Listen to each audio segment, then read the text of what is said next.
ကလေးတွေမှားလို့မရဲ့အချိန်မှာကျမတို့လူချင်းမိပါတွေဘာတွေလောက်တတ်ကြလဲဘာတွေပြောတတ်ကြလဲနဲ့လှုပ်လိုက်ရင်ဒီလိုကြီးကဲဒါလေးတော့မလောက်တတ်ဘူးလား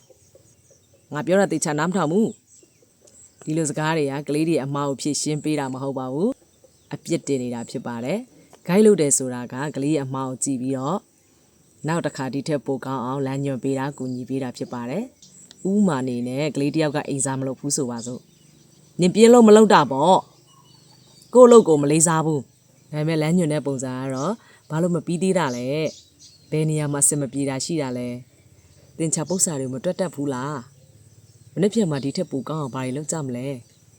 ဒီလိုစကားလုံးတွေကိုသုံးပြီးတော့ပြောတာဖြစ်ပါတယ်အဲ့ဒီမှာအပြစ်တင်တဲ့စကားတွေနဲ့လမ်းညွှန်တဲ့စကားတွေကအရန်ကိုကွာခြားပါတယ်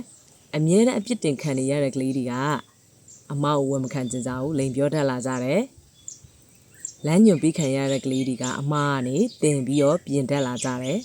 ကြတော့ကလေးတွေလိုအပ်တာကအပြစ်တင်မဲ့သူတဲ့လမ်းညွှန်ပေးမဲ့သူကိုပို့ပြီးတော့လိုအပ်တာဖြစ်ပါတယ်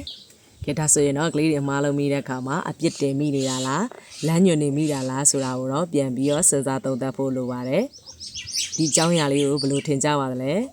ကွန်မန့်လေးရေးခဲ့ပေးပါဦးနော်